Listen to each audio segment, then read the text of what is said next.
এমন মানুষ আছে, ছিল, ভবিষ্যতে আসবে, তাদের সংখ্যা নিতান্তই কম হবে। কিন্তু তাদের জন্য একটা সুসংবাদ আছে, সেটা হচ্ছে কাম মিন ফিআতিন কালিলা গালাবাত ফিআতান কাসীরা বিইذنিল্লাহ। আল্লাহ পাক বলেছেন কত ছোট ছোট সম্প্রদায় ছিল যারা বড় বড় কওমের উপর বিজয় লাভ করেছে। আগামীতে যখন ইসলামের বিজয় হবে সারা বিশ্বব্যাপী, তখন দেখবেন মুসলিমদের সংখ্যা খুব কম থাকবে। আল্লাহ পাক সব গরু ছাগলগুলোকে শেষ করে ফেলবেন। কিভাবে? এই যে মহামারী দিয়ে শেষ করতে পারেন, অথবা দেখবেন এই যে জালেমের শাসন দিয়ে শেষ করতে পারেন, দেখবেন মুসলিমদের মধ্যে ক্রন্দন লাগিয়ে শেষ করতে পারেন, বা যখন আল্লাহ এবং তার রাসূলকে ভুলে যাবে বহিঃশত্রুদেরকে চাপিয়ে দিয়ে আল্লাহ পাক শেষ করে দিতে পারেন। আল কোরআনের আলো ঘরে ঘরে জ্বালতে হবে, শুধু স্লোগান দিয়ে নয়, চর্চার মাধ্যমে। কোরআনের আলো ঘরে ঘরে এমনি এমনি জ্বলবে না, প্রত্যেক ঘরে ঘরে আগে কোরআনওয়ালা মানুষ তৈরি করেন। এটা খুব কমন একটা প্রশ্ন। যুলকারনাইন আলাইহিস সালামের ঘটনা সূরা কাহফে আছে, খুব কমন প্রশ্ন, সবাই মোটামুটি জানে যারা একবার কোরআন ঘাটাঘাটি করে দেখেছে। কিন্তু আমাদের বেশিরভাগ মানুষ দেখবেন বলতে পারবে না। তাহলে কোরআনের আলো কি ঘরে ঘরে জ্বলেছে? স্লোগান দিয়ে জ্বলবে? স্লোগান দিয়ে জ্বললে নবী সাল্লাল্লাহু আলাইহি ওয়াসাল্লামকে এত মার খেতে হতো না। তার সাথে জিবরাইল আলাইহিস সালাম ছিলেন। তিনি যদি বলতেন যে মক্কার আবু জেহেল, আবু লাহাব, উতবা, সাহেবাকে একটা পাখার ঝটকা দিয়ে উড়িয়ে দেন, দিয়ে মক্কায় আমাদেরকে খেলাফত দিয়ে দেন, সম্ভব ছিল। তায়েববাসীকে দুইটা পাহাড়ে পিষে ফেলা পসিবল ছিল। তারপরে নবী সাল্লাল্লাহু আলাইহি ওয়াসাল্লামকে 3 বছর গোপন দাওয়াত দিতে হয়েছে, মানুষের গালমন্দ খেতে হয়েছে, মানুষ হত্যা করার চেষ্টা করেছে, দেশ থেকে চলে যেতে হয়েছে, তায়েববাসীর নির্যাতন সহ্য করতে হয়েছে, বদর, উহুদ, খন্দক, খায়বারের যুদ্ধ করে মক্কা বিজয় করতে হয়েছে। এমনি এমনি হয়েছে? খালি স্লোগান দিয়ে আইওয়াস শোডাউন করে কাজ হবে?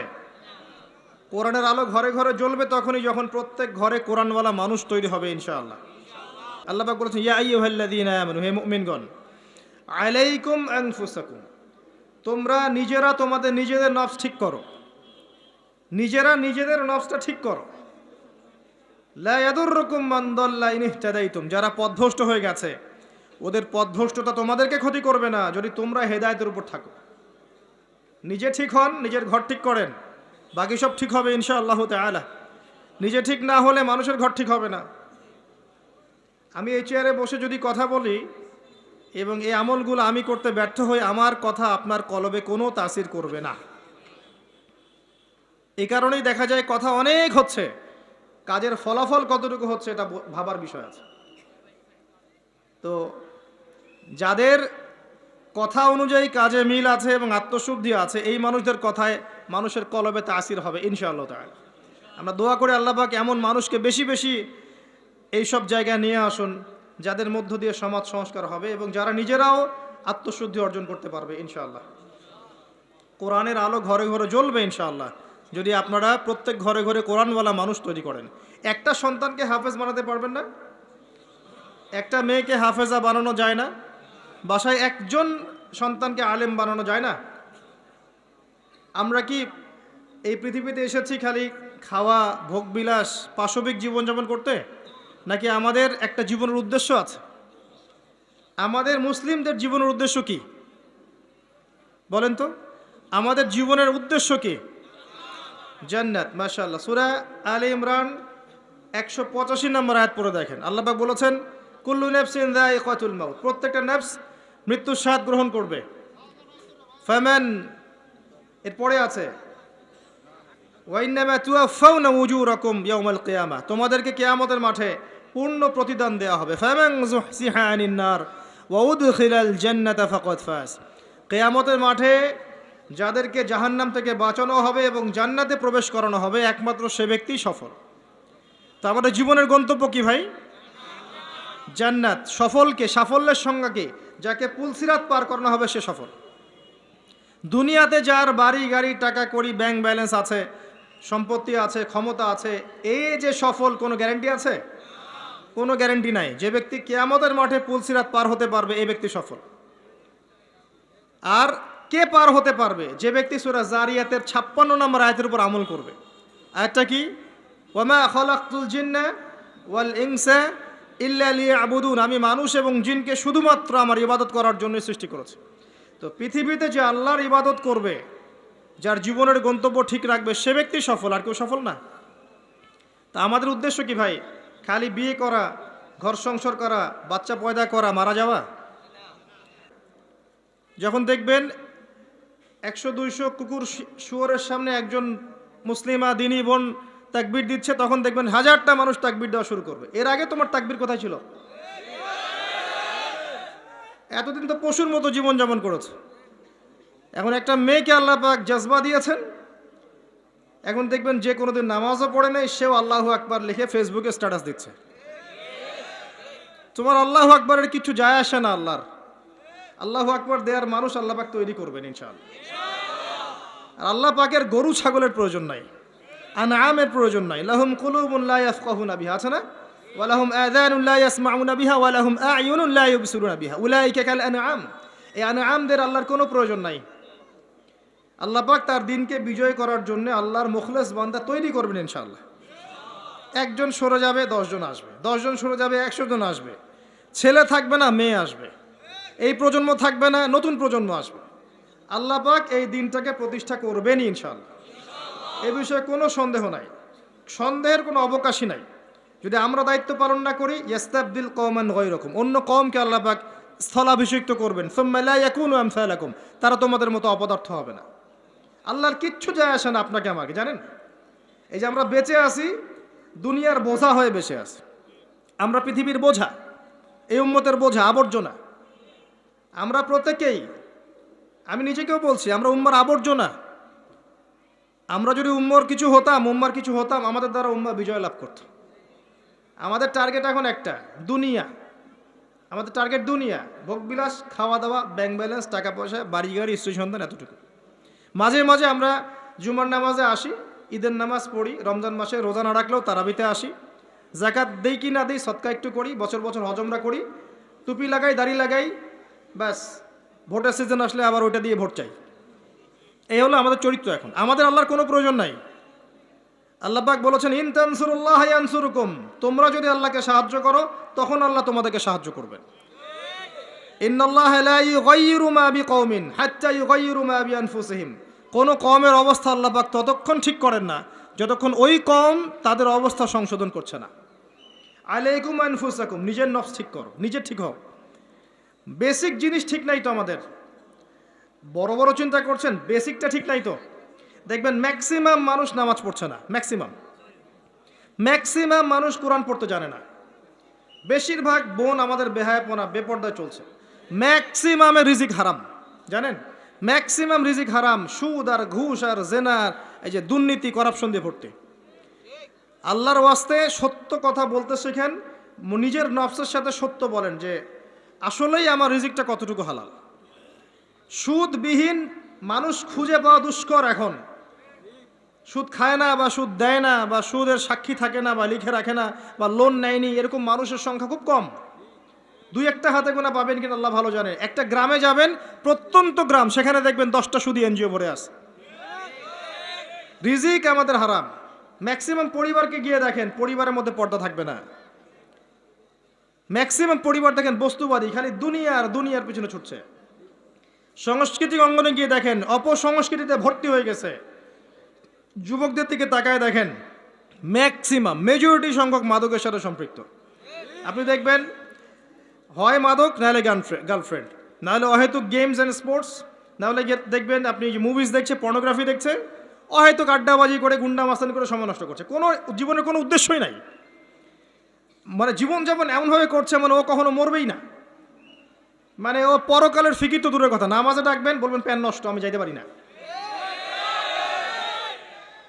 ইল্লা মাশাআল্লাহ, এর বাইরে আল্লাহ পাক কিছু মানুষকে তৈরি করেছেন, করবেন এবং করছেন, যাদের জীবনের উদ্দেশ্য জান্নাত, যারা তাওহীদের সাথে শিরককে আপোষ করবে না, যারা সুন্নতে থাকবে, বেদাত করবে না, যারা হালাল খাবে, হারামে যাবে না, পরিবারকে ঠিক করে পর্দায় রাখবে, দিনের জ্ঞান অর্জন করবে, প্রচার প্রসার করবে, আগামী প্রজন্ম তৈরি করবে, এবং যাদের মধ্যে আল্লাহর দিনকে প্রতিষ্ঠা করার মুজাহাদা থাকবে। এমন মানুষ আছে, ছিল, ভবিষ্যতে আসবে। তাদের সংখ্যা নিতান্তই কম হবে, কিন্তু তাদের জন্য একটা সুসংবাদ আছে। সেটা হচ্ছে কাম মিন ফিআতিন কালিলা গালাবাত ফিআতান কাসীরা বিইذنিল্লাহ। আল্লাহ পাক বলেছেন কত ছোট ছোট সম্প্রদায় ছিল যারা বড় বড় কওমের উপর বিজয় লাভ করেছে। আগামীতে যখন ইসলামের বিজয় হবে সারা বিশ্বব্যাপী, তখন দেখবেন মুসলিমদের সংখ্যা খুব কম থাকবে। আল্লাহ পাক সব গরু ছাগলগুলোকে শেষ করে ফেলবেন। কিভাবে? এই যে মহামারী দিয়ে শেষ করতে পারেন, অথবা দেখবেন এই যে জালেমের শাসন দিয়ে শেষ করতে পারেন, দেখবেন মুসলিমদের মধ্যে ক্রন্দন লাগিয়ে শেষ করতে পারেন, বা যখন আল্লাহ এবং তার রাসূলকে ভুলে যাবে বহিঃশত্রুদেরকে চাপিয়ে দিয়ে আল্লাহ পাক শেষ করে দিতে পারেন। আল্লাহর কোনো প্রয়োজন নাই গরু ছাগলের। এবং এখন আমি নিজে এবং আমরা অনেকেই এই গরু ছাগলের মতো জীবনযাপন করছি। আল্লাহ পাক আমাদেরকে বোঝার তৌফিক দান করুন। উদ্দেশ্য থাকতে হবে যে আমার জীবনের উদ্দেশ্য দিন শেখা, বোঝা, প্রচার প্রসার করা, প্রতিষ্ঠায় চেষ্টা করা। তখন গিয়ে আপনি পুরো জীবনের নেকি পাবেন। জীবনে তাওহীদ থাকতে হবে, সুন্নত থাকতে হবে, তখন পুরো জীবনের প্রতিটা কাজ ইবাদত হবে। তার আগে নয়। প্রতিটা কাজ করতে হবে আল্লাহর সন্তুষ্টির জন্যে, তার রাসূলের তরিকায়, এবং আপনার এই আমলগুলো কবুল হবে তখনই যখন রিজিকটা হালাল হবে। অহেতুক শুধুমাত্র প্রোটেস্ট্যান্ট ভার্সনে ইসলাম পালন করে খুব একটা ফায়দা নাই। সুবিধা যতটুকু সুবিধা পালন করলাম, যখন সুবিধা নাই পালন করলাম না। যেটা করলে কোনো সমস্যা নাই করলাম, খাওয়ার পরে মিষ্টি খাইলে কোনো প্রবলেম নাই খাচ্ছি, মধু খাচ্ছি, ঠিক আছে। কিন্তু এমন কিছু কথা বললে সমস্যা বলবো না, কাজ করলে সমস্যা করব না, ঠিক আছে। আপনি দেখবেন নামাজে পাক্কা মুসল্লি, কপালে সেজদার দাগ আছে, অর্থনৈতিক জীবনে পাক্কা সুদখোর, কারণ সুদ ছাড়লে চাকরি থাকে না। বাস্তবতা এমন ভাই, বাস্তবতা খুব কঠিন এবং বাস্তবতা খুবই খারাপ। বাস্তবতা হচ্ছে আমাদের নৈতিক অবস্থা এখন খুব খারাপ। এই জন্য প্রাইমারি লেভেলের কাজগুলো বেশি বেশি করা দরকার এখন। এই জন্য যারা ইসলাহ সংশোধনের চেষ্টা করছে, এইসব আত্মশুদ্ধিওয়ালা মানুষদের সোহবতে গিয়ে থাকেন, আত্মশুদ্ধিওয়ালা মানুষদের সাথে দেখা সাক্ষাৎ করেন, সোহবত নেন, পরামর্শ নেন, জীবন গড়েন। একা একা বই পড়ে বা দুই একটা লেকচার শুনে আপনার সারা জীবন পরিবর্তিত হবে না। কনস্ট্রাকটিভ কাজে আসেন এবং শৈথিলতাবাদী হয়েন না। একই সাথে বলবো চরমপন্থী হয়েন না। চরমপন্থী হলে উম্মার ক্ষতি আছে। এখন উম্মার বেস ঠিক নাই, একটা বাড়ির ভিত্তি এখন ঠিক নাই, এবং যারা ভিত্তি ঠিক করবে এই মানুষদের সংখ্যা দিন দিন কমে গেছে। কমার পিছনে আমাদেরও ভূমিকা আছে, আমরাও তাদেরকে কম বিতর্কিত করতে ছাড়ি নাই। এবং কোনো কোনো ক্ষেত্রে আমরা একে অপরের সাথে গীবত তহমত করে, সমালোচনা করে, কাদা ছড়াছড়ি করে এতটা সময় নষ্ট করেছি যে উম্মার অনেক ক্ষতি হয়ে গেছে। কথাগুলো খারাপ লাগলেও বাস্তব। আমি ইতিহাসের ছাত্র। যখন বাগদাদ আক্রমণ করেছিল এই যে তাতাররা, মঙ্গোলিয়ানরা, এটা জানেন তো?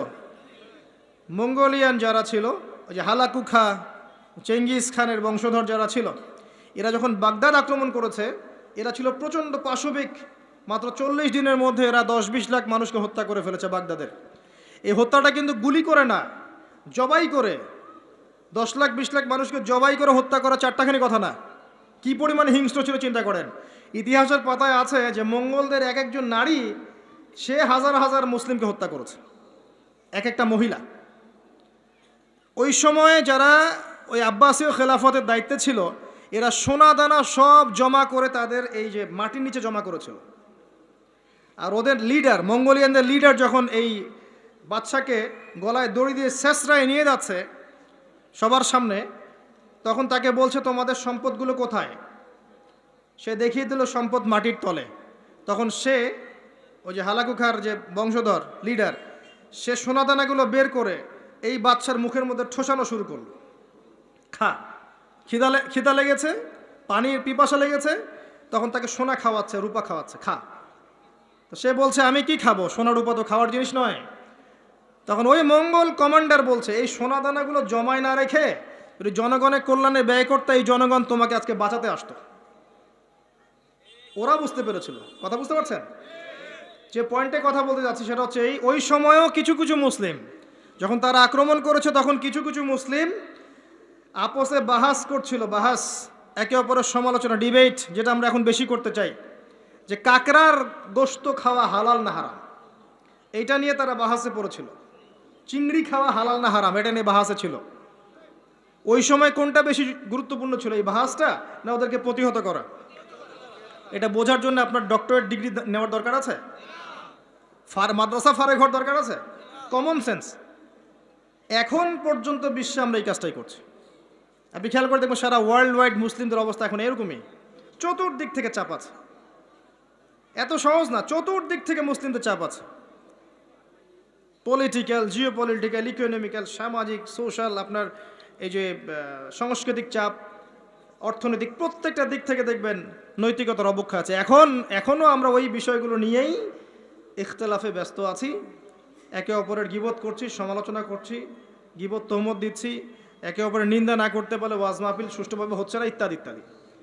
আমরা জানি না কবে আমাদের কমন সেন্সের উদয় হবে, কবে বুঝতে পারবো আমরা যে আমরা এক উম্মাহ, আমরা সবাই এক, সবার মাঝে কিছু কিছু বিষয়ে মতানৈক্য থাকতে পারে, এটা স্বাভাবিক। এরপরেও আপনি আমার ভাই, আমি আপনার ভাই। কোনো দিনও আমাদের সবার সব বিষয় এক হবে না। কশ্চিনকালেও প্রতিটা বিষয়, প্রতিটা মাসলাকে, আকীদাগত বিষয় হোক আর আমলের হোক আর মুআমালাতের হোক, আমরা কখনো সবগুলো বিষয়ে ঐক্যমতে পৌঁছাতে পারবো না, থাকবেই ইখতিলাফ।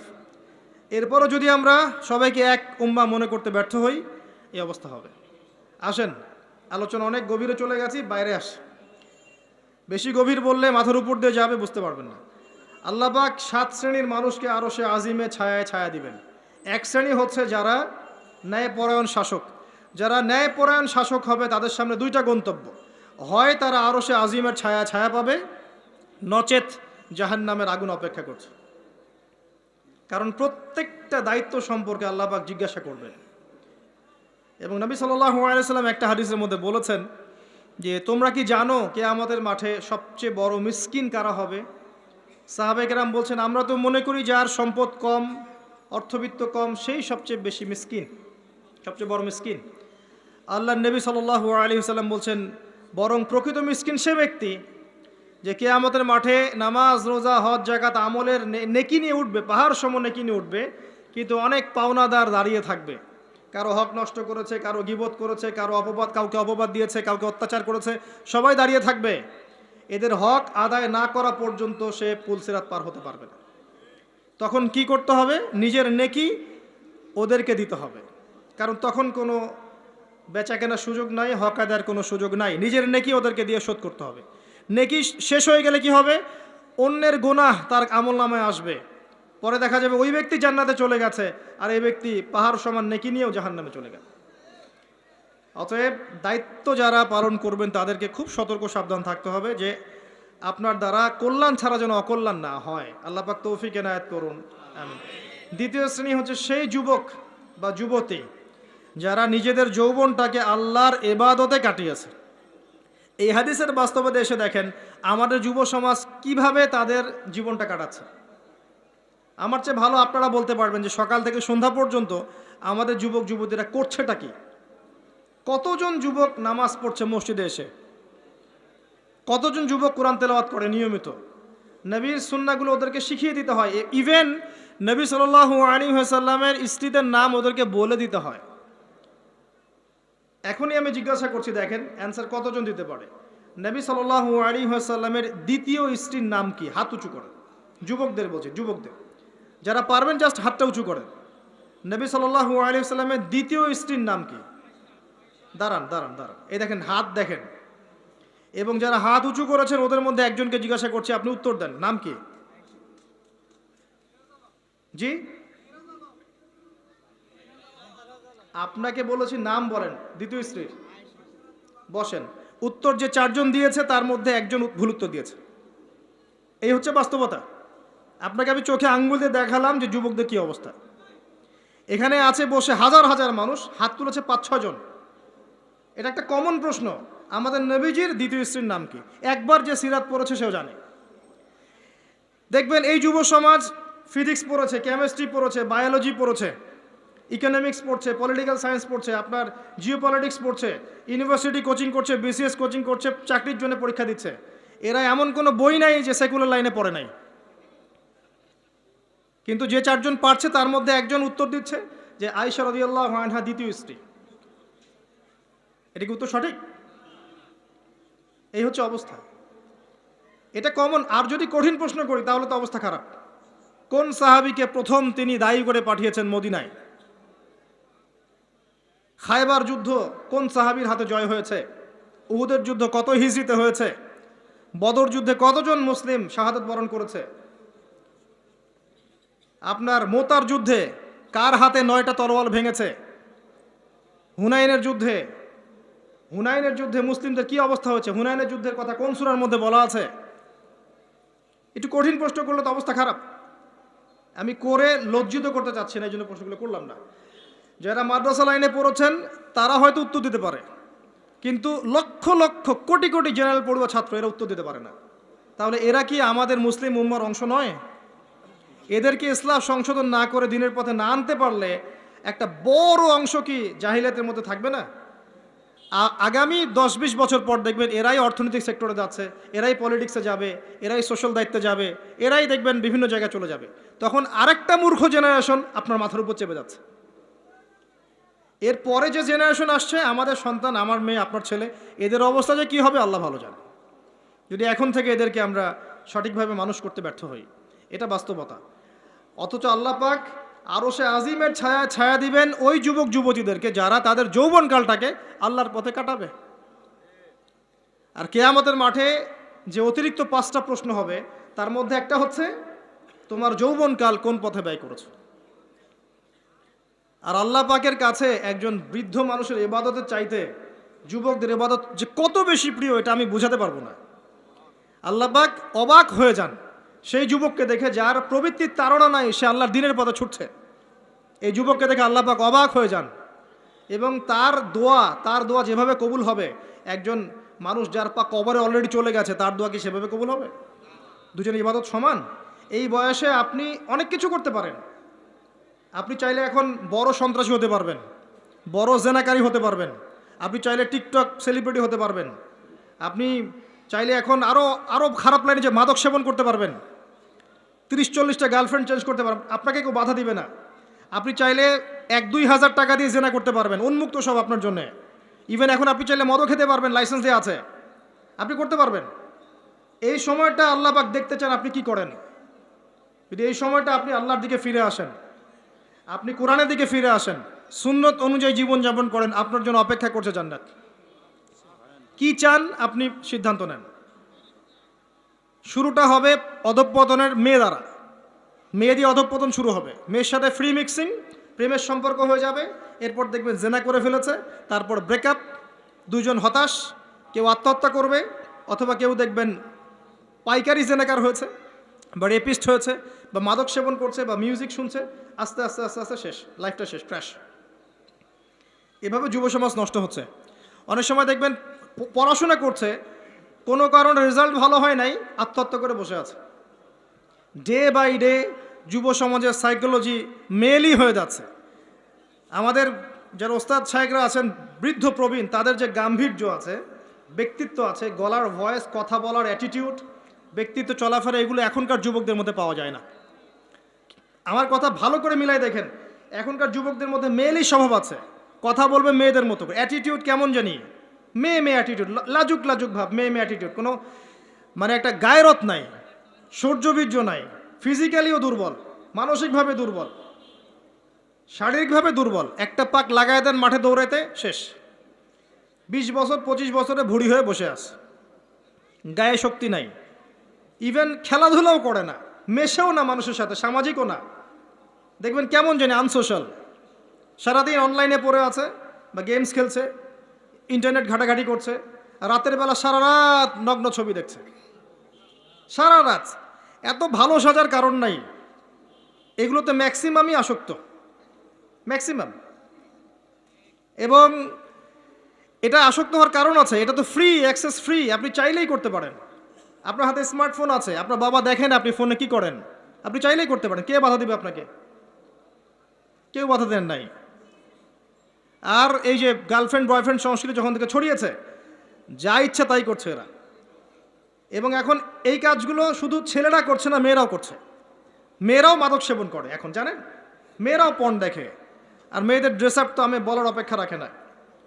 নতুন কি প্রোডাক্ট আসলো, নতুন কি কসমেটিক্স আসলো, নতুন কি ডিজাইন আসলো, নতুন কোন সিরিয়াল আসছে, কোন নায়িকা নতুন ডিজাইন ফ্যাশন করলো, সব নিয়ে ব্যস্ত হয়ে আছে। আমি ওইদিকে আসবো পরে, এতটুকু বলছি, এই যুবক যুবতীর জন্য আল্লাহ পাক আরশে আজিমের ছায়া রাখেন নাই। উম্মার জন্যে জীবন দেয়া অনেক পরের কথা, যদি দেশের জন্য জীবন দেওয়ার প্রশ্ন আসে এরা তাও দিতে পারবে না। আমি চ্যালেঞ্জ করলাম।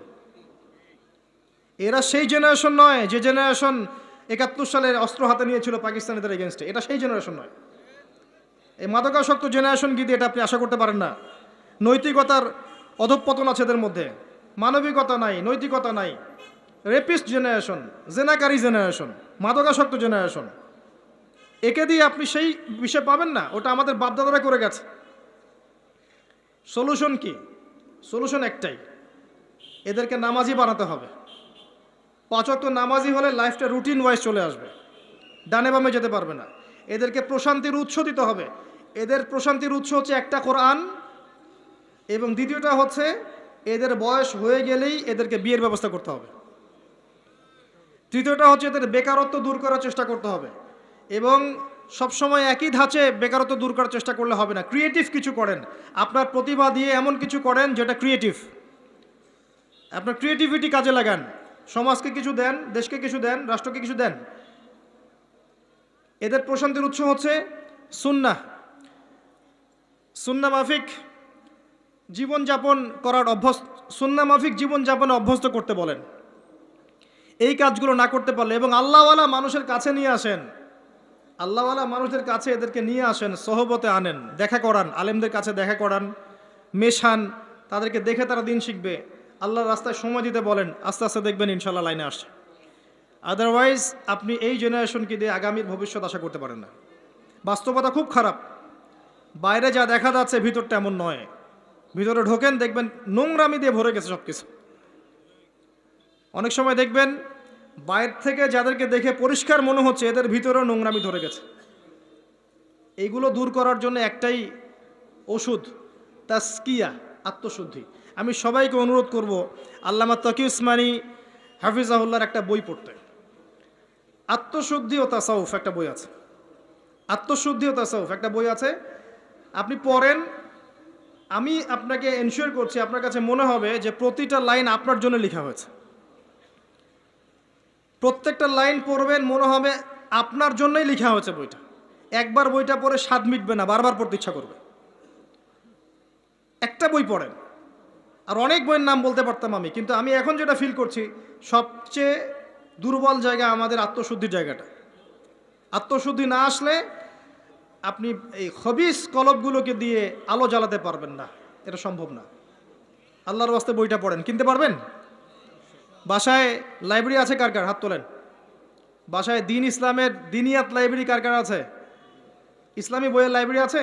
ব্যক্তিগত সংগ্রহে লাইব্রেরি করেন, দেখেন লাইব্রেরির সংখ্যা কতগুলো। কিন্তু জেনারেল লাইব্রেরি কয়জনে আছে? হাত তোলেন। স্কুল কলেজ ইউনিভার্সিটির বই দিয়ে ভর্তি কার কার বাড়ি? সবার বাড়ি ভর্তি, মাশাআল্লাহ।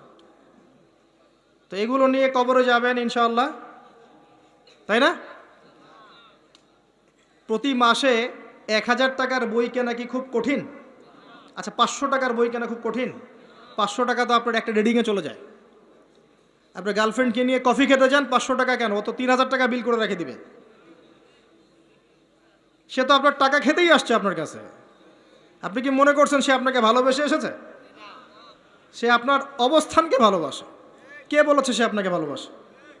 সে আপনার অবস্থানকে ভালোবাসে। এগুলো তো নষ্ট করছেন টাকা পয়সা। চায়ের দোকানে বসে ইন্টারনেটের মেগাবাইট কিনে ওয়াইফাই বিল দিয়ে অমুক তমুক করে সমস্ত কিছু করে টাকাগুলো নষ্ট করছেন। কিন্তু আপনি চাইলে প্রতি মাসে 500-1000 টাকার বই কিনতে পারেন। কেনা খুব কঠিন?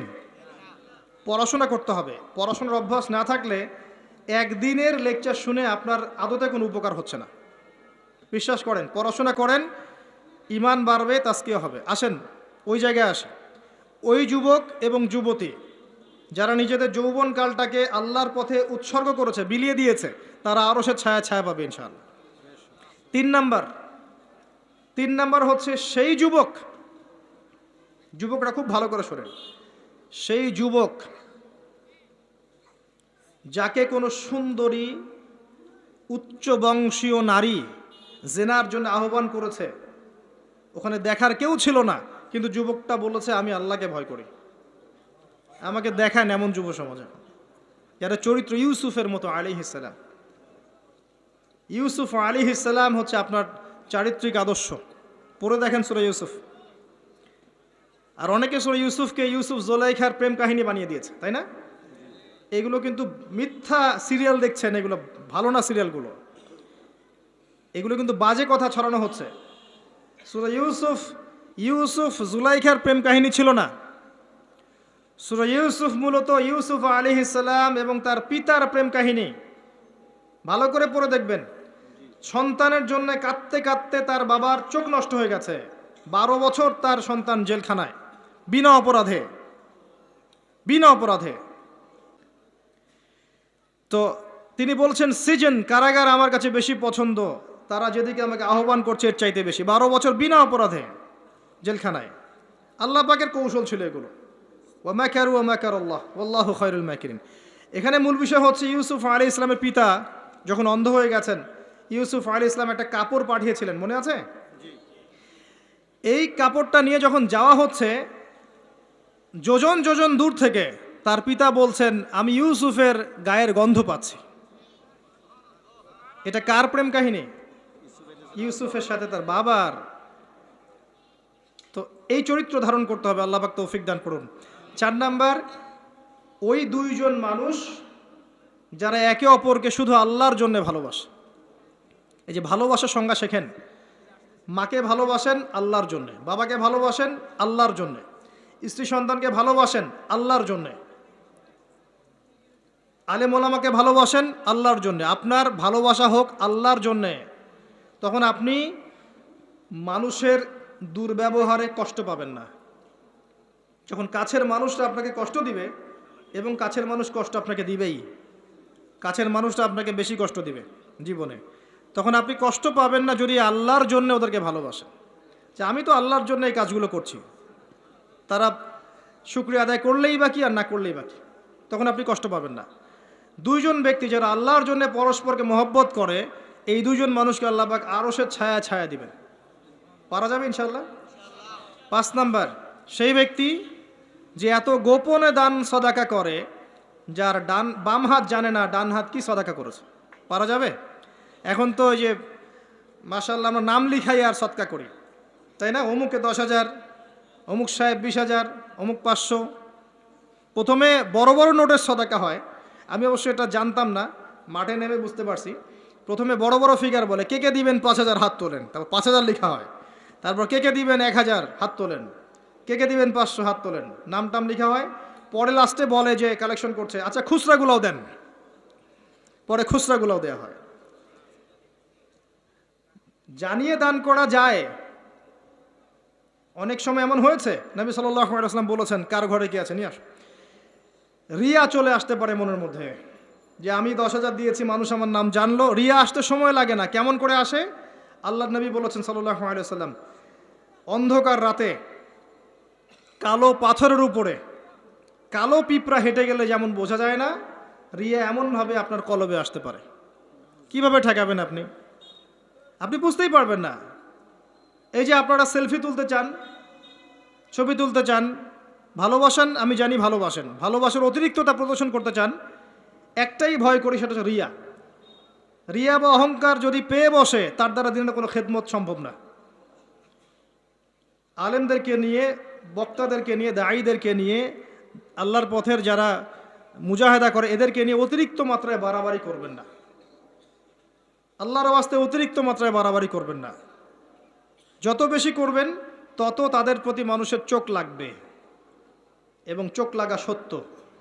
তত তাদের ভিতরে রিয়া আসতে পারে, অহংকার আসতে পারে। কারণ আমরা অত্যন্ত দুর্বল ইমানের মানুষ। আমরা যারা এই যুগে বসবাস করছি, সবাই খুবই দুর্বল ইমানের মানুষ। এই জন্য রিয়া অহংকারের সুযোগ দিয়েন না। মুসাফা করেন, ওকে ফাইন, ছবি টবির সংস্কৃতি বাদ দিয়ে দেন। আমি বারবার নিষেধ করি, তারপরেও আপনার এই কাজগুলো করেন। এতে কোনো ফায়দা নাই, ক্ষতি ছাড়া কোনো উপকার নাই, ক্ষতি ছাড়া কোনো উপকার নাই। এমনকি বিনা কারণে যারা চিত্র অঙ্কন করে বা ছবি তৈরি করে, এদেরকে শাস্তি দেওয়া হবে। হাদিস আছে, ওলামায়ে কেরামকে জিজ্ঞাসা করেন, প্রাণ সঞ্চার করতে বলা হবে, যে এর মধ্যে প্রাণ ঢুকাও। এটা আমাদের সংস্কৃতি না তো। মূর্তি, ছবি, ভাস্কর্য বা যে উপাসনাগুলো করা, এগুলো আমাদের সংস্কৃতি নয়, এগুলো অন্য কালচার থেকে এসেছে। আমাদের সংস্কৃতি হচ্ছে আমল গোপন করে ফেলা, নিজেকে হাইড করা, গোপন করে রাখা। আল্লাহ পাক বোঝার তৌফিক দেখ তরুণ প্রজন্মকে। মনে কষ্ট নিবেন না, এটা বাস্তবতা। এগুলো করলে আমাদের মনের মধ্যে রিয়া অহংকার চলে আসে। আল্লাহর ওয়াস্তে আমাদেরকে মুখলেসভাবে দিনের পথে কাজ করতে দেন। শান্ত থাকেন, এত আবেগী হয়েন না, এত অতি উৎসাহী হয়েন না, শান্ত থাকেন, রিল্যাক্স থাকেন। দিনের বিজয় একদিনে এক তাকবীরে হবে না, একদিনে দিনের বিজয় হবে না। আস্তে আস্তে আস্তে আস্তে দিন এগিয়ে যাবে ইনশাআল্লাহ। আল্লাহ পাকের একটা সুন্নাহ, আল্লাহ পাকের একটা চিরন্তন সুন্নাহ হচ্ছে হুটহাট কিছু আল্লাহ পাক করেন না। দিন থেকে রাত হয় কি ধাপ করে হয়? আস্তে আস্তে আস্তে আস্তে রাত হয়। খেয়াল করে দেখেছেন? তারপরে যখন দিন হবে, রাত আস্তে আস্তে কেটে যাবে, দিন আস্তে আস্তে আসবে। ধাপ করে সূর্যোদয় হয়? হয় না। এটা আল্লাহ সুন্নাহ, একবারে কিছু হয় না। আপনি অসুস্থ হয়েছেন, দেখবেন আস্তে আস্তে সুস্থ হবেন। খেয়াল করে দেখেন। আবার আপনি আস্তে আস্তে অসুস্থ হবেন, ধাপ করে হবেন না। আল্লাহ পাকের সুন্নাহ আছে। দিনের বিজয় নবী সাল্লাল্লাহু আলাইহি ওয়াসাল্লামের 23 বছর সময় লেগেছে। ধীরে ধীরে স্টেপ বাই স্টেপ হবে।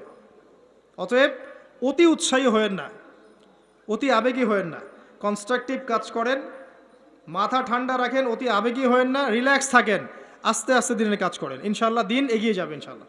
বেশি বেশি মানুষকে দেখাতে যায়েন না। আমার কথা শোনেন, আজকে বাংলাদেশে কয়জন কাদিয়ানি হয়েছে, কয়জন খ্রিস্টান হয়েছে আপনি কি জেনেছেন? যারা করেছে ওরা কি ফেসবুকে স্ট্যাটাস দিয়েছে, ছবি দিয়েছে, আজকে অমুককে খ্রিস্টান বানালাম, দেখেন দিয়েছে? যদি দিত তাদের কাজে তারা এখন সফল হতো না। যদি ওরা শুরু থেকে এই কাজগুলো করতো তাদের কাজে তারা এত সফল হতো না। এখন দেখবেন কয়দিন পর কাদিয়ানীদের কনফারেন্স হবে, দেখে নিয়েন। কয়দিন পর দেখবেন যারা খ্রিস্টান হচ্ছে তারা প্রকাশ্যে সমাবেশ করবে, প্রকাশ্যে মানুষ শিয়া হয়ে যাচ্ছে, কত কি হয়ে যাচ্ছে আপনার খবরই নাই। প্রত্যন্ত অঞ্চলগুলো ঘুরে আসে, দেখেন এগুলো দিয়ে ভর্তি হয়ে গেছে। গলায় যে রশি এটা অলরেডি পরিয়ে টান দেওয়া শেষ, আর আমরা পরে আছি শোডাউন নিয়ে, ছবি তোলা, আপলোড দেয়া, ভিডিও করা, এই করা। আমরা এত আবেগী কেন ভাই? যারা প্র্যাকটিক্যালি কাজ করছে ওরা এত আবেগ দিয়ে কাজ করছে না, প্র্যাকটিক্যালি কাজ করছে। দেখেন মাঠে ময়দানে কাজ করে শেষ করে ফেলছে। বিশ্বাস হচ্ছে না কথা? আপনি উত্তরবঙ্গ ঘুরে আসেন, গিয়ে দেখেন, পার্বত্য অঞ্চল ঘুরে আসেন, দেখেন। আর আমরা পড়ে আছি আইওয়া শোডাউনে। একটা লেকচার দিলে মনে হয় যে সারা জগতের মানুষকে জানাতে না পারলে ভালো লাগে না। গাড়ির থেকে নামবো, সারা দেশের মানুষ দেখুক আমি গাড়ি থেকে নামছি, ঠিক আছে? একজন ভাইকে পেয়েছি, সেলফি ফেসবুক তুলে, মানে একাকার অবস্থা, দেখুক সারা দেশের মানুষ যে উনি এসেছে স্টেজে। এতে করে উম্মার উপকার যতটুকু না করলেন, ক্ষতি করে ফেলেছেন। এটা আপনারা বুঝতে পারছেন না। যাই হোক, আমি আশাও ছেড়ে দিয়েছি অনেক অংশে যে আপনারা বুঝবেন। বিশ্বাস করেন, মন থেকে অনেকটা আশাও ছেড়ে দিয়েছি যে আপনারা বুঝবেন। মাঝে মাঝে অবস্থা আমার এমন হয়ে যাচ্ছে। তারপরেও দোয়া করি আল্লাহ পাক সবার মধ্যে সদ্বুদ্ধির উদ্ভব ঘটাক, আপনাদেরকে স্মার্ট মুসলিম হওয়ার তৌফিক দান করুক। ভিতরে ভিতরে আপনি আত্মশুদ্ধি অর্জন করেন, ব্যক্তি জীবনটা শুদ্ধ করেন, পরিবার ঠিক করেন, পড়াশোনা করেন, হালাল রিজিকের দিকে ফোকাস করেন, আলেম ওলামা সোহবতে যান, দিন শেখেন, শেখান, চর্চা করেন, প্রচার করেন। আস্তে আস্তে দিন আগাবে ইনশাআল্লাহ তাআলা। আল্লাহ পাক কি বলেছেন? ইউরিদুনা লিইউতফিউ নূরাল্লাহ, তারা চায় আল্লাহর নূরকে। আল্লাহর নূর মানে এখানে ইসলাম, একে মুখের ফুৎকার দিয়ে নিভিয়ে ফেলতে। কিন্তু আল্লাহু ইউতিম্মু নূরাহু ওয়ালাউ কারিহাল কাফিরুন, আল্লাহ পাক তার নূরকে প্রজ্বলিত করবেন যদিও কাফেররা তা পছন্দ করবে না। হুয়াল্লাযী আরসালা রাসূলাহু বিল হুদা ওয়া দীনিল হক লিইয়ুযহিরাহু আলা দীনি কুল্লিহি, তিনি সে আল্লাহ যিনি তার রাসূলকে পাঠিয়েছেন দ্বীনে হক সহ এবং হেদায়েত সহ, যাতে করে ইসলাম অন্য সমস্ত দ্বীনের উপর বিজয়ী হতে পারে।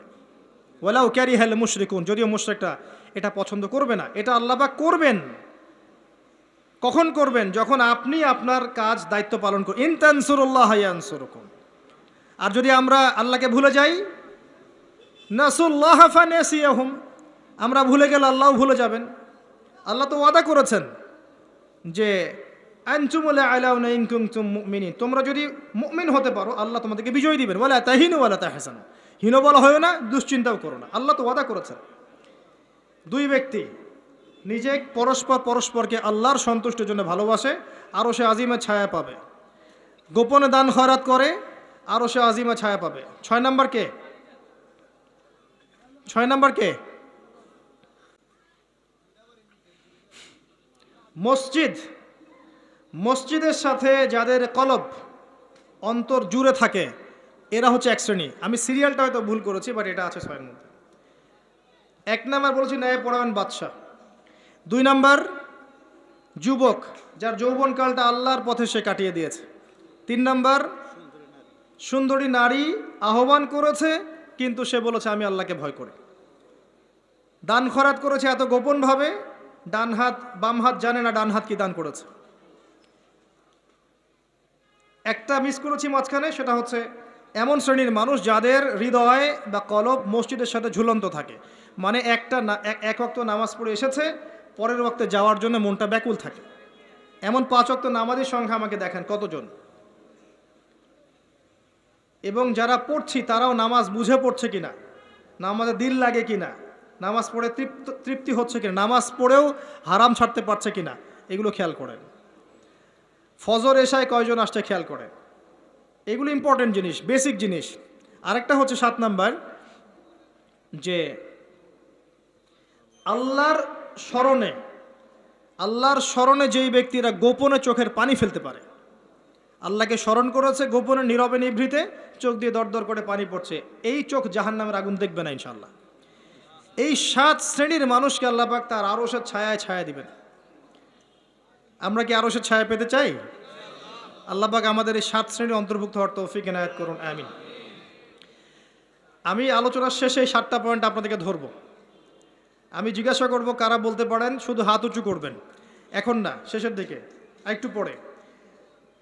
যিনি সঠিক উত্তর দিতে পারবেন আমার পক্ষ থেকে স্পেশাল পুরস্কার আছে ইনশাআল্লাহ, হাদিয়া দিব ইনশাআল্লাহ একটা, যদি বলতে পারেন। 7টাই বলতে হবে, মনে মনে মুখস্থ করেন। লেকচার খালি শুনবেন, বাসায় গিয়ে ঘুমাবেন চলবে না। যেটা লেকচার শুনেছেন পড়া দিয়ে তারপর বাসায় যাবেন, এটা ক্লাসের মতো। এবার আসেন, এই আরশের ছায়া আল্লাহ পাক ছায়া দিবেন। এই আরশ আল্লাহ পাক সৃষ্টি করেছেন, তারপরে সৃষ্টি করেছেন কলম। কি সৃষ্টি করেছেন? কলম সৃষ্টি করে বলেছেন উক্তুব, কলম বলেছে মাযা আকতুব, কলম তুমি লিখো। কলম বলেছে আমি কি লিখবো। আল্লাহ পাক বলেছেন কিয়ামত পর্যন্ত যা হবে সব লিখে ফেলো। কিয়ামত পর্যন্ত যা হবে সব লিখা আছে, আপনার তাকদীর নিয়ে দুশ্চিন্তা করবেন না। এরপর আল্লাহ পাক সৃষ্টি করেছেন মহাবিশ্ব, কয় দিনে? 6 দিনে। হুয়াল্লাযী খালাকাস সামাওয়াতি ওয়াল আরদা ফি 6 আইয়াম, 6 দিনে আল্লাহ পাক মহাবিশ্ব সৃষ্টি করেছেন। সুম্মা ইসতাওয়া আলাল আরশ, এরপরে আরশে আজিমে সমাসীন হয়েছেন। এরপরে শোনেন, আল্লাহ পাক দীর্ঘদিন পর্যন্ত মানুষ সৃষ্টি করেননি। হাল আতা আলাল ইনসান হিনুম মিনাদ দাহর লাম ইয়াকুন শাইআম মাযকুরা, এমন একটা সময় চলে গেছে যে মানুষ কোনো আলোচ্য বিষয় ছিল না। পরে আল্লাহ পাক সৃষ্টি করেছেন মানুষকে। ওয়া ইয ক্বালা রাব্বুকা লিল মালায়েকা ইন্নী জাইলুন ফিল আরদি খলিফা, খলিফা করে পাঠিয়েছেন। খলিফা করে পাঠিয়েছেন, খলিফা কে এটা একটা বুঝতে হবে। খলিফা দাউদ আলাইহিস সালামকেও বলা হয়েছে। আল্লাহ পাক সূরা সাদে বলেছেন ইয়া দাউদ, হে দাউদ, ইন্না জাআলনাকা খলিফাতান ফিল আরদ, আমি তোমাকে পৃথিবীতে খলিফা করে পাঠিয়েছি। তোমার কাজ কি? তোমার কাজ হচ্ছে ফাহকুম বাইনান নাসি বিল হক, মানুষের মাঝখানে হকের মানদণ্ডে বিচার ফয়সালা করো। যারা আল্লাহর বিধান অনুযায়ী মানুষের মাঝখানে বিচার ফয়সালা করে এরা আল্লাহর খলিফা। যারা মানুষের মাঝখানে আল্লাহর বিধান দ্বারা বিচার ফয়সালা করে না তারা আল্লাহর খলিফা নন। কথা বুঝতে পারছেন? ওয়ালা তাত্তাবিউল হাওয়া, নিজের প্রবৃত্তির অনুসরণ করো না, তাহলে এটা তোমাকে আল্লাহর পথ থেকে বিচ্যুত করবে। আর যারা আল্লাহর পথ থেকে বিচ্যুত হয়ে গেছে তাদের জন্য অপেক্ষা করছে যন্ত্রণাদায়ক শাস্তি। বিমা নাসু ইয়াউমাল হিসাব, এই কারণে যে তারা হিসাবের দিন ভুলে গেছে। খলিফার ফাংশন আল্লাহর বিধান দিয়ে বিচার ফয়সালা করবে। আসেন, এরপরে আল্লাহ পাক আদম আলাইহিস সালামকে নাম শিক্ষা দিলেন। আমি শেষ করে দিচ্ছি, ফিনিশিংয়ের দিকে আসছি, আপনারা একটু ধৈর্য ধরেন। আল্লাহ পাক আদম আলাইহিস সালামকে সমস্ত নাম শিক্ষা দিয়েছেন, এমন কোনো নাম নাই যেটা আল্লাহ পাক তাকে শিক্ষা দেন নাই। ওয়া আল্লামা আদামাল আসমাআ কুল্লাহা, আমি আদমকে সমস্ত নাম শিক্ষা দিয়েছি। এরপরে সুম্মা আরদাহুম আলাল মালায়েকা, এরপরে ফেরেশতাদের সামনে এনেছে এবং ফেরেশতাদেরকে বলেছেন, আল্লাহ বলেছেন তোমরা এই নামগুলো বলে দাও। তারা বলেছে লা ইলমা লানা ইল্লা মা আল্লামতানা, আল্লাহ পাক আদমকে বলেছেন আলাইহিস সালাম তুমি নামগুলো বলে দাও। এরপর তিনি সমস্ত নাম বলে দিয়েছেন। আল্লাহ পাক তারপরে বলেছেন আলাম আকুল লাকুম ইন্নী আ'লামু গায়বাস সামাওয়াতি ওয়াল আরদ ওয়া আ'লামু মা তুবদুনা ওয়া মা কুনতুম তাকতুমুন। আল্লাহ পাক এরপরে গিয়ে বলছেন ওয়া ইয কুলনা লিল মালাইকাতি ইসজুদু লি আদম, এই যে জ্ঞানের কারণে আল্লাহ পাক সম্মানিত করেছেন, এখন বলছেন সেজদা করো। কি কারণে আমরা সম্মানিত বলেন তো? জ্ঞানের কারণে। অতএব জ্ঞান চর্চা আমাদের প্রথম কাজ। ইকরা বিসমি রাব্বিকাল্লাযী খালাক, প্রথমে জ্ঞান। আগে পড়েন, তারপর লিখেন, জ্ঞান চর্চা। জ্ঞানের কারণে সম্মানিত হয়েছি। তারপরে আল্লাহ পাক সিজদা করিয়েছেন, ফাসাজাদু, সবাই সিজদা করেছে। কে বাদ দিয়ে? ইল্লা ইবলিস, ইবলিস বাদ দিয়ে। ইবলিস কেন করলো না? আবা ওয়াস্তাকবার, সে অহংকার করেছে, উদ্ধত আচরণ করেছে। সে যুক্তি দিয়েছে, খালাকতানি মিন নার ওয়া খালাকতাহু মিন তিন, আমাকে সৃষ্টি করেছেন কি দিয়ে? আগুন দিয়ে, আদমকে মাটি দিয়ে, আমি কেন তাকে সিজদা করতে যাব? এই যে আল্লাহর আদেশকে লঙ্ঘন করা, আল্লাহর আদেশের বিরুদ্ধে কথা বলা চিরস্থায়ী জাহান্নামে যাওয়ার কারণ। ইবলিস কিন্তু কম জানতো এমন নয়। ইবলিস প্রচণ্ড জ্ঞানী ছিল, আবেদও ছিল। মনের অহংকারের কারণে সে ব্যক্তি জাহান্নামে চলে গেছে। আর সে কিন্তু ফেরেশতা ছিল না, সে ছিল জিনদের একজন। কানা মিনাল জিন, সূরা কাহফের মধ্যে আছে। এরপরে খেয়াল করে দেখেন, এই অহংকার যদি আজকে আমাদের মধ্যে চলে আসে, যত বড় ডিগ্রি সার্টিফিকেট থাক না কেন, আমার পরিণাম জাহান্নামী হবে না, আউযুবিল্লাহ। যার হৃদয়ের মধ্যে যাররা পরিমাণ অহংকার থাকবে, আল্লাহ পাক তাকে জান্নাত দিবেন না। অহংকার আল্লাহর চাদর। অহংকার কার চাদর? আল্লাহর চাদর। আল্লাহর চাদর নিয়ে টানাটানি করলে আল্লাহ পাক জান্নাত দিবেন না। অহংকার কাকে বলে? বাতারুল হক ওয়া গামতুন নাস, সত্যকে প্রত্যাখ্যান করা আর অন্য মানুষকে তুচ্ছ তাচ্ছিল্য করা, এটা হচ্ছে অহংকারের নিদর্শন। আপনার ড্রেসটা সুন্দর হোক, কাপড় সুন্দর হোক, এগুলো অহংকারের নিদর্শন নয়। আল্লাহ পাক জামিল ইউহিব্বুল জামাল, আল্লাহ পাক সুন্দর, তিনি সৌন্দর্য পছন্দ করেন, এটা সমস্যা না। অন্যকে তুচ্ছ তাচ্ছিল্য করলে অহংকার হবে। আমি মূল পয়েন্টে আসছি, দেখেন। আদম আলাইহিস সালামকে আল্লাহ পাক জান্নাতে রাখলেন এবং তার সঙ্গিনী হিসেবে তিনি হাওয়া আলাইহিস সালামকে সৃষ্টি করলেন। কথা বুঝতে পারছেন? কি কারণে সৃষ্টি করলেন? আদম আলাইহিস সালামের একাকিত্ব এবং আল্লাহ পাকের দীর্ঘ পরিকল্পনা আছে। এবং ইবলিসকে দিয়ে পরীক্ষা করালেন, আদম আলাইহিস সালামের কোন জায়গা থেকে হাওয়া আলাইহিস সালামকে সৃষ্টি করা হয়েছে বলেন? পাঁজরের হাড়, সোজা না বাঁকা? নবী সাল্লাল্লাহু আলাইহি ওয়াসাল্লাম বলেছেন, বাঁকা হাড়কে জোর করে সোজা করতে যেও না, ভেঙে যাবে। আর ওই অবস্থায় ছেড়ে দিলে বাঁকাই থেকে যাবে। নসিহতের মধ্য দিয়ে, উত্তম আচরণের মধ্য দিয়ে পথ চলতে হবে। ওয়া আশিরুহুন্না বিল মারুফ, এছাড়া কোনো অপশন নাই। আমার কথা শোনেন, এই জায়গা থেকে মেয়েদের পয়েন্টে আসছি আমি। আল্লাহ পাক আদম থেকে হাওয়া সৃষ্টি করেছেন আলাইহিস সালাম। নারী পুরুষ একে অপরের প্রতিদ্বন্দ্বী নয়, যেমনটা পশ্চিমারা শিখিয়েছে। এখনকার আধুনিকায়ন যা শেখাচ্ছে, নারী পুরুষ একে অপরের প্রতিদ্বন্দ্বী। এখানে আল্লাহ বলছেন নারী পুরুষ একে অপরের পরিপূরক, একজন আরেকজনের অংশ, মোহব্বত, ভালোবাসা, প্রণয়ের মাধ্যম, একে অপরের প্রতিদ্বন্দ্বী নয়। এখনকার সমাজ শিখায় ছেলে পারলে আমি কেন পারবো না, সে পারলে আমি কেন পারবো না, এটা শেখায় না? কাউন্টারিজম, মানে একে অপরের প্রতিদ্বন্দ্বী। আল্লাহ পাক বলছেন তোমরা একে অপরের পরিপূরক। খেয়াল করে দেখেন, এখান থেকে শুরু হয়েছে সৃষ্টি, তারপরে না সন্তানটি জন্ম নেওয়া হয়েছে। এখান থেকে আপনাকে হেদায়েত নিতে হবে যে নারীদেরকে বলবো, আপনারা পুরুষদের প্রতিদ্বন্দ্বী নন, আপনারা পুরুষদের পরিপূরক। একজন নেককার নারী একজন পুরুষের পিছনে থাকলে এই পুরুষ বিশ্ব জয় করতে পারবে ইনশাআল্লাহ। পরে আসেন নূহ আলাইহিস সালাম, তার স্ত্রী কি ঈমান এনেছিল? ঈমান আনে নাই। এখানে মনে রাখবেন, আপনি যদি ঈমান না আনেন, আকীদা ঠিক না করেন, আমল ঠিক না করেন, আপনার পরিচয়, বংশ, গোত্র, বর্ণ আপনাকে বাঁচাতে পারবে না।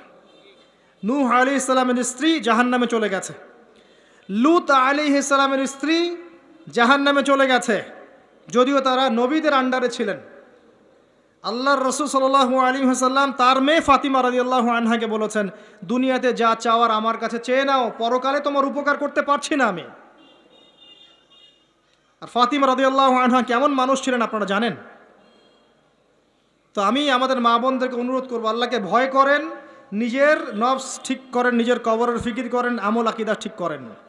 আপনি কত বড় আলেমের স্ত্রী, কত বড় শাইখের স্ত্রী, আপনার স্বামী কত বড় পলিটিক্যাল লিডার, কত বড় সোশ্যাল লিডার, এটার মানদণ্ড আল্লাহ দেখবেন না। আপনার ঈমান, আমল, তাকওয়া শুধু আল্লাহ পাক দেখবেন। আসেন কোরআনের পাতায় পাতায় যাই, চলেন, আপনাকে নিয়ে যাচ্ছি। ইব্রাহিম আলাইহিস সালাম নাম শুনেছেন? তার স্ত্রী সারা আলাইহিস সালাম পৃথিবীর সুন্দরী নারীদের মধ্যে অন্যতম। দুজন সুন্দরী নারীর কথা এসেছে, একজন হাওয়া আলাইহিস সালাম, একজন সারাহ আলাইহিস সালাম। আমাদের এইসব সুন্দরী নারীদের চেয়ে হাজার গুণ সুন্দরী ছিল। অত্যন্ত সুন্দরী। খেয়াল করে দেখবেন, এই যে ইব্রাহিম আলাইহিস সালামের বংশধর যারা, তাদের চেহারা এবং মানে সুরত কিন্তু অত্যন্ত সুন্দর। আমাদের নবী মুহাম্মদ সাল্লাল্লাহু আলাইহি ওয়াসাল্লাম প্রচণ্ড সুন্দর ছিলেন না? তার আদি পিতাকে ইসমাইল আলাইহিস সালাম না? ইসমাইল আলাইহিস সালাম ইব্রাহিম আলাইহিস সালামের সন্তান নয়? ওই দেখেন ব্লাড চলে আসছে। ইউসুফ আলাইহিস সালাম তার বাবাকে, ইয়াকুব আলাইহিস সালাম তার বাবা, ইসহাক আলাইহিস সালাম তার বাবা, ইব্রাহিম আলাইহিস সালাম, ওই যে একই লেগেসি দেখেন। তারা প্রচণ্ড সুন্দর ছিলেন। এমনকি নবী সাল্লাল্লাহু আলাইহি ওয়াসাল্লাম মেরাজের রাতে গিয়ে যখন ইব্রাহিম আলাইহিস সালামের সাথে সাক্ষাৎ করেছেন, তিনি পরে বলেছেন যে আমার শাকল সুরত আর ইব্রাহিম আলাইহিস সালামের চেহারার মধ্যে অনেক মিল আছে, সাদৃশ্য আছে, একই রকম। আমরা কিন্তু দরুদের মধ্যেও মুহাম্মদ সাল্লাল্লাহু আলাইহি ওয়াসাল্লামের নামের পাশে ইব্রাহিম আলাইহিস সালামের নাম বলছি। তাদের উভয়ের জীবনে প্রচণ্ড মিল ছিল, একই রকম ছিল। পয়েন্টে আসেন, সারা আলাইহিস সালাম অত্যন্ত সুন্দরী ছিলেন। তিনি একাই তার স্বামীর সাথে বের হয়ে চলে গেলেন কোথায়? ওই যে প্যালেস্টাইন। তার সাথে কেউ নাই। ইব্রাহিম আলাইহিস সালামের সাথে পরিবার নাই, সমাজ নাই, কেউ নাই। তার স্ত্রী আছে। একজন নেককার স্ত্রী সাথে থাকলে স্বামী বিশ্ব জয় করতে পারবে। এই জায়গায় আমি ছেলে মেয়ে সবার জন্য হেদায়েতের কথা বলছি। মেয়েরা আমাকে অনেক অভিযোগ দিয়েছে, মেয়ে নিয়ে কোনো কথা বলিনি ওয়াজের মধ্যে। আমি এখন কিছু কথা বলে শেষ করছি ইনশাআল্লাহ। সারা আলাইহিস সালাম যখন যাচ্ছেন, একজন লম্পট রাজা, মনে আছে, লম্পট একজন বাদশা তাকে ভোগ করতে চেয়েছিল, তুলে নিয়ে কিডন্যাপ করেছে। এই সময় ইব্রাহিম আলাইহিস সালাম মাজুর ব্যক্তি, নামাজে দাঁড়িয়ে গেছেন, আল্লাহর কাছে সাহায্য চাচ্ছেন। এটাই নবীগণের সুন্নাহ। কোনো সমস্যায় পড়লে নামাজে দাঁড়িয়ে যেতেন। আর আমরা এখন সমস্যায় পড়লে হাউমাউ শুরু করি, তাই না? আর এদিকে সারা আলাইহিস সালাম আল্লাহর কাছে দোয়া করছেন, আল্লাহ তুমি যদি জেনে থাকো আমি আমার সতীত্ব আমার স্বামী ছাড়া অন্য কাউকে দেই নাই, তাহলে আজকে এই জালেমের হাত থেকে আমাকে রক্ষা করো। হাত বাড়াতে না বাড়াতেই তার হাত অবশ্যই পড়ে গেছে। সুবহানাল্লাহ। তিনবার চেষ্টা করেছে, তিনবার বেহুশ হয়ে পড়ে গেছে। এই সারা আলাইহিস সালামের মতো সতীত্ব রক্ষাকারী জেনারেশন কি এখন আছে? এখন তো নিজে নিজের সতীত্ব বিলিয়ে দিতে পারলে বাঁচে। এমনকি কেউ যদি নাও নেয় সতীত্ব, দেখা যায় যে নগ্ন ছবি তুলে ইমো, ফেসবুক, হোয়াটসঅ্যাপে আপলোড দিয়ে শেষ করে ফেলছে। তাই করছে না? ভিডিও কলে প্রেম হচ্ছে, আপনার এই যে গার্লফ্রেন্ড বয়ফ্রেন্ডের সাথে কফি খাচ্ছে, বিছানায় যাচ্ছে, ডেটিং করছে। বিয়ের আগে সব শেষ। বিয়ের পরে যখন এরা কোনো ঘরে যাবে, ওই ঘরে কি সুখ আসবে? শান্তি আসবে? মা বোনদেরকে বলবো, আর আমাদেরকে খেয়াল রাখতে হবে, আমরা যেন আমাদের ঘরে সারা আলাইহিস সালামের মতো মেয়ে স্ত্রী তৈরি করতে পারি। আল্লাহ পাক তৌফিক দান করুন। দেখেন সতীত্বের পাওয়ার, আল্লাহ পাক হাত অবশ করে ফেললেন। এবার ওই বাদশা হাদিয়া দিচ্ছে হাজারা আলাইহিস সালামকে। ঠিক আছে, হাজারা আলাইহিস সালামকে ইব্রাহিম আলাইহিস সালাম বিয়ে করলেন। কি জন্য করলেন? সন্তানের জন্য। বাই দ্য ওয়ে, এখন আবার একাধিক বিয়ে যদি কেউ করে ফেলে, তাকে সমাজে এবার বাঁকা চোখে দেখা হয়, তার মনে চরিত্র সমস্যা আছে। কিন্তু বিয়ে না করে বিয়ের আগে 10টা প্রেম করলে কোনো সমস্যা নাই, বিয়ের আগে 1000টা জেনা করলে কোনো সমস্যা নাই, পতিতালয় গেলে সমস্যা নাই, ফ্রি মিক্সিং গেলে সমস্যা নাই, গার্লফ্রেন্ডকে নিয়ে ঘুরতে গেলে ডেটিং করলে কোনো সমস্যা নাই। আবার বিয়ে করে ঘরে স্ত্রী থাকতেও বাইরে পরকীয়া করলে কোনো সমস্যা নাই। এগুলোকে আমরা উন্মুক্ত করছি, কিন্তু কেউ সাহস করে যদি কোনো বিধবার দায়িত্ব নেয়, কোনো তালাকপ্রাপ্তার দায়িত্ব নেয়, কোনো অসহায়ের দায়িত্ব নেয়, তাকে খারাপ চোখে দেখা হয়। এই হলো আমাদের সাইকোলজি এখন। অথচ আল্লাহ পাক এই বিধানটা দিয়েছেন কোরআন এবং সুন্নাহয়। যাই হোক, তার জন্য শর্ত আছে, শর্ত পূরণ না হলে করবেন না, কখনো ফরজ নয়। কিন্তু কেউ যদি শর্ত পূরণ করে করতে পারে, তাকে ডিসকারেজ কেন করতে যাবেন? সমাজ চেঞ্জ হয়ে গেছে। হাজারা আলাইহিস সালাম, এখান থেকে আমি আমাদের মা বোনদেরকে এবং আমাদেরকে একটা হেদায়েতের কথা বলবো ইনশাআল্লাহ। হাজারা আলাইহিস সালামের ঈমান, আমল, তাওয়াক্কুল দেখেন। তার গর্ভে আল্লাহ পাক সন্তান দিলেন ইসমাঈল আলাইহিস সালামকে। এবার আল্লাহ পাক বলছেন রেখে আসো। কোথায়? ওই মক্কায়, জনমানব শূন্য জায়গায় রেখে আসলেন। সাথে আছে সামান্য পানি, কিছু খেজুর, রেখে আসছেন। এবং ইব্রাহিম আলাইহিস সালাম পিছনে হেঁটে চলে যাচ্ছেন। হাজারা আলাইহিস সালাম বলছেন, আইনা তাযহাবু ইয়া ইব্রাহিম, আপনি কোথায় যাচ্ছেন হে ইব্রাহিম? আপনি আমাদেরকে জনমানব শূন্য জায়গায় ফেলে কোথায় চলে যাচ্ছেন? ইব্রাহিম আলাইহিস সালাম কিচ্ছু বলছেন না, বুকের মধ্যে পাথর। স্ত্রী সন্তানকে জনমানব শূন্য জায়গায় রেখে গেলে কি ভালো লাগবে কারো? বুকের মধ্যে পাথর, চুপ করে আছেন। এক পর্যায়ে হাজরা আলাইহিস সালাম বলছেন, আপনি কি আল্লাহর আদেশে এই কাজটা করছেন? তখন তিনি বলছেন, হ্যাঁ, নাম, এতটুকু বলেছেন, আমি আল্লাহর আদেশে করছি। এবার এই দেখেন, হাজরা আলাইহিস সালাম বলছেন যে যদি আল্লাহর আদেশে আপনি করে থাকেন তাহলে আল্লাহ কোনোদিনও আমাদেরকে ধ্বংস করবেন না ইনশাআল্লাহ। তাওয়াক্কুল। আমি আপনাকে বুঝাই, এখানে কোনো মানুষ নাই, কোনো খাবার নাই, কোনো পানিও নাই, তারপরেও তিনি বলছেন আল্লাহ ধ্বংস করবেন না। আপনি কি বুঝতে পারছেন কি অবস্থা? এবার খাবার পানি শেষ হয়ে গেল, সাই করছেন সাফা টু মারোয়া, মারোয়া টু সাফা, শুধু এক ফোঁটা পানির জন্য। কাকে খাওয়াবেন? বাচ্চাকে। এই দৌড়টা আল্লাহ পাকের কাছে এত পছন্দ হয়েছে, কিয়ামত পর্যন্ত হজের মধ্যে আল্লাহ পাক রেখে দিয়েছেন এটাকে।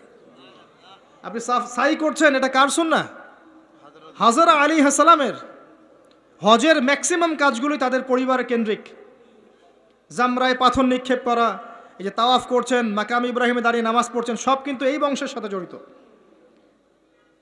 এই ইসমাইল আলাইহিস সালাম এই হাজরা আলাইহিস সালামের গর্ভ থেকে এসেছেন। যেমন মা তেমন সন্তান। ইসমাইল আলাইহিস সালামকে তার বাবা মানুষ করেননি, তাকে মানুষ করেছেন তার মা। বাবা কিন্তু অনেক দূরে প্যালেস্টাইনে, মাঝে মাঝে আসেন, মাঝে মাঝে যান। কথা বুঝতে পারছেন?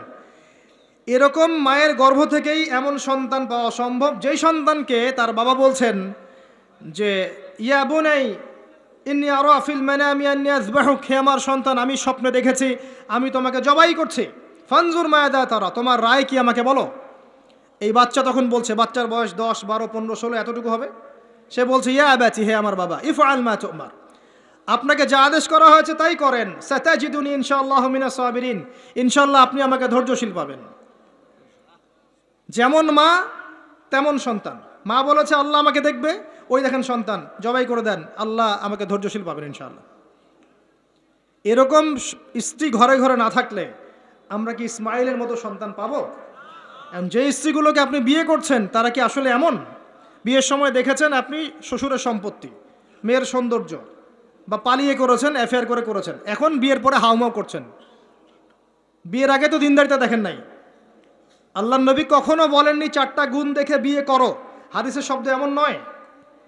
ওলামায়ে কেরামকে জিজ্ঞাসা করেন, 4টা গুণ দেখে বিয়ে করো নয় শব্দটা, 4টা গুণ দেখে সাধারণত বিয়ে করা হয়। 4টা গুণ দেখে সাধারণত বিয়ে করা হয়। সম্পদ, সৌন্দর্য, বংশ, দিনদারিতা।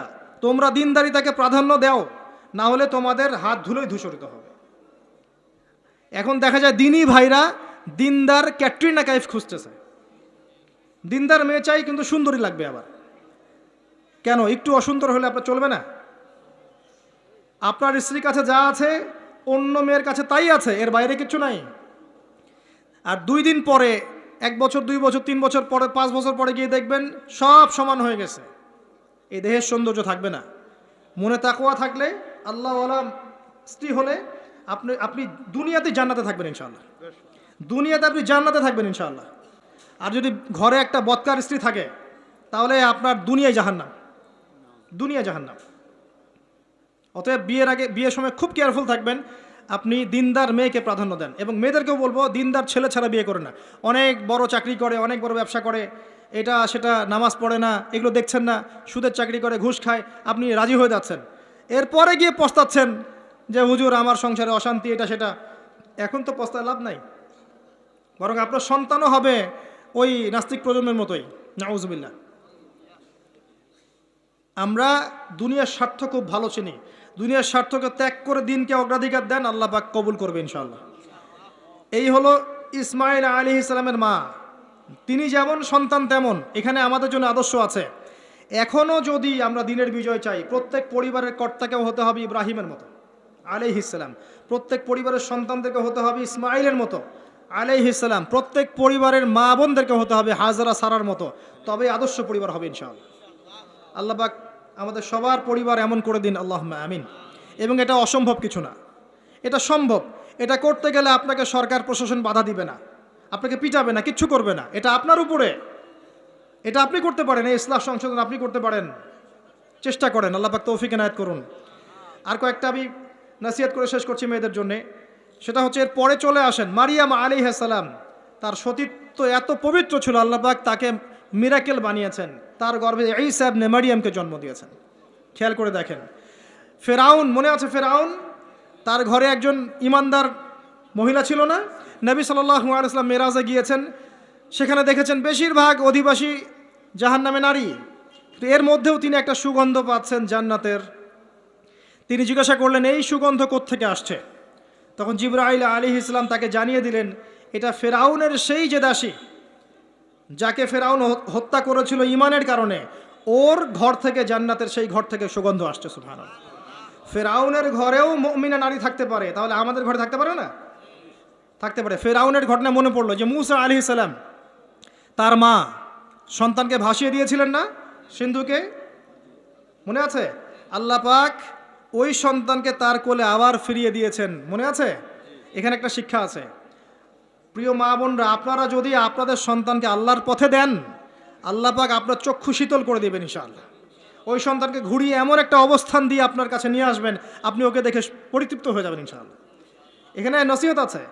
তিনি ভাসাতে পারছিলেন না, মন কাঁদছিল। আল্লাহ পাক মনটাকে কিন্তু নরম করেছেন, শক্ত করেছেন, মনটা শক্ত করেছেন। তারপরে আল্লাহ পাক ওখানে একটা ইলহাম করেছেন, তিনি ভাসিয়ে দিয়েছেন। তারপরে আল্লাহ পাক ওই সন্তানকে আবার তার কোলে ফিরিয়ে দিয়েছেন দুধ পান করানোর জন্যে। ঘটনাটা পড়ে দেখেন। আপনি যদি আপনার সন্তানকে আল্লাহর পথে দেন, আপনার সন্তানকে যোগ্য করে আল্লাহ আপনার সামনে নিয়ে এসে দাঁড় করিয়ে দেবেন ইনশাআল্লাহ। আপনি দেখে চোখ শীতল করে ফেলবেন, আল্লাহর উপর ভরসা রাখেন।